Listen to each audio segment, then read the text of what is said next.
আসসালামু আলাইকুম এভরিওয়ান, কি কোথায় আছেন, কেমন আছেন, ভালো আছেন?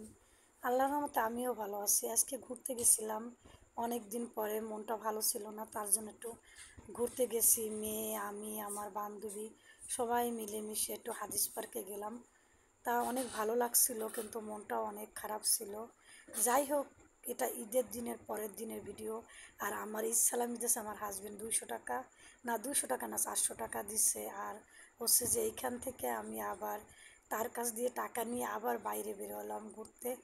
ঘুরতে যাব যাব করে অনেক দিনই হয়েছিল না, তারপরও সকালে একবার ঘুরছি, বিকালে একবার ঘুরছি, ঈদের দিনের দিন ঘোরা ফেরা। আর হচ্ছে এই তো আমার মা, মামি তাদের বাসায় গেছিলাম ঈদের দিন, তখন তাদের ভিডিওটাও করে নিয়ে আসলাম। আর এখানে সবাই বসে আছে, সবাই গল্প সল্প করতেছে, আর আমি একটু ছাদে যে একটু ঘুরে আসলাম।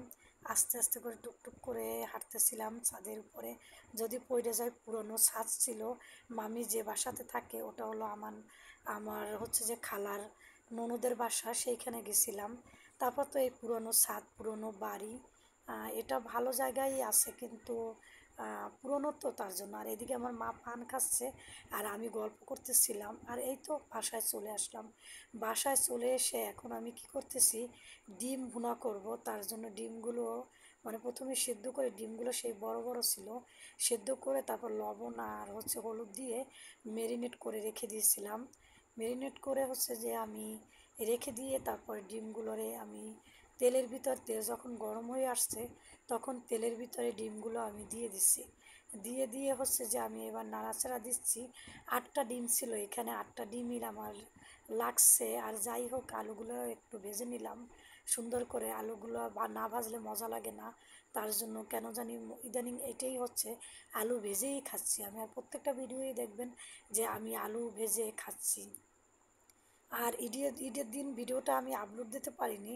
এই আজকে ধরেন 15-16 দিন পরে আমি ভিডিওটা আপলোড দিয়ে দিলাম। কারণ কি হচ্ছে যে, আর এই তো রান্না করতেছে, আর হচ্ছে যে রান্নার ফাঁকে ফাঁকে আমি কথাও বলতেছি।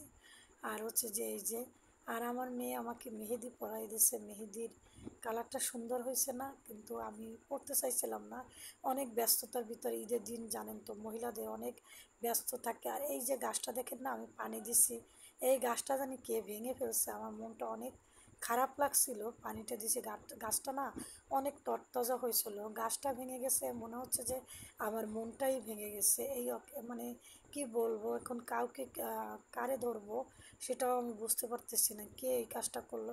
যাই হোক, যে এই কাজটা করছে তারে আল্লাহই দেখবে। আর করার কি আছে, গাছটা হয়তো কেউ রাগ হয়ে, মানে রাগ বা ভালো মন্দ মিলেই করছে, আমি জানি না এই রাগ, এই জিনিসটা কেন করলো আমার সাথে।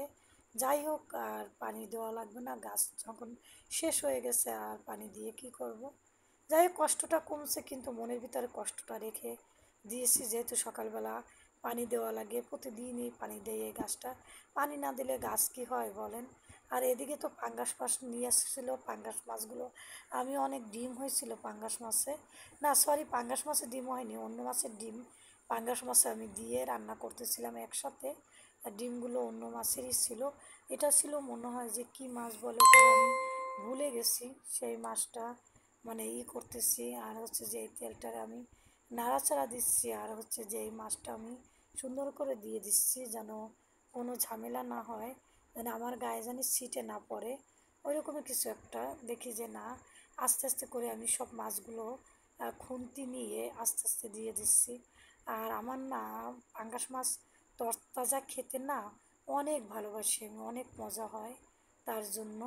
আর এই তো আমি এই মাছগুলো একটু ভেজে নিচ্ছি, সুন্দর করে ভাজতেছি ভাজতেছি। আর ভাজা শেষ হয়ে গেলে হচ্ছে এগুলো উঠিয়ে নিব। এখন হচ্ছে যে মাছগুলো ভাজতেছি আর ভিডিও হচ্ছে বানাচ্ছি এদিকে। আর এই মাছের পাশে আমি ডিমগুলোরে সুন্দর করে দিয়ে দিচ্ছি, যেহেতু মাছ ভাজি হচ্ছে তার সাথে যেন ডিম ভাজিগুলো হয়ে যায় তার জন্য। আর ডিম ভাজিগুলো হয়ে যাচ্ছে।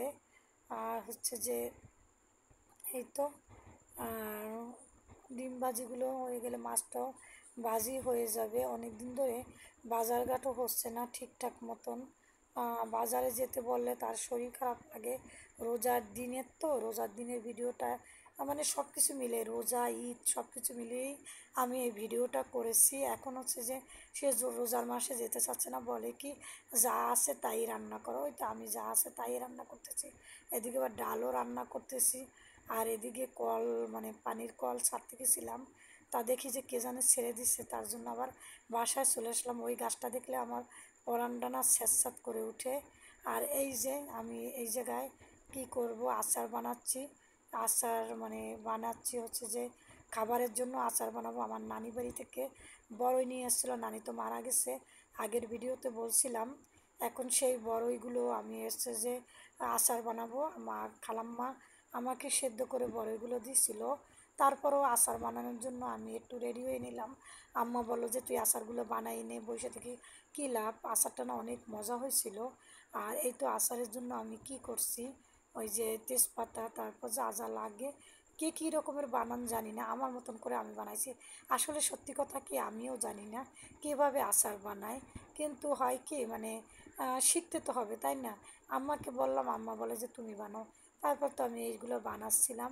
আর এই তো যখন শিরা হয়ে উঠতেছে তখনই আমি আচারের এইগুলো দিয়ে দিব। ওই যে আচার যে সেদ্ধ আচারগুলো আমি দিয়ে দিচ্ছি।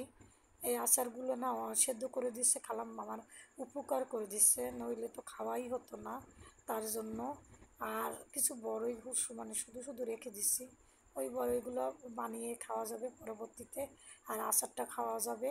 যাই হোক, বাসায় সবাই মোটামুটি খেয়ে নিচ্ছে, আমিও খাইছিলাম। আর এই যে শক্ত দানাটা না মানে ভাঙতেছে না, তারপরও মানে জোর জবরদস্ত করে ভাঙতেছি। আর এই তো হলুদ দিয়ে দিলাম, হলুদ দিয়ে হচ্ছে যে হলুদ, সরি হলুদ না, মরিচ দিয়ে দিছি। একটু মরিচ একটু টক ঝাল মিষ্টি হলে আচারটা না খুব সুন্দর হয়। যাই হোক, আচারটা অনেক সুন্দর হয়েছিল, কালারফুল। এই পর্যন্তই ভিডিওটা শেষ।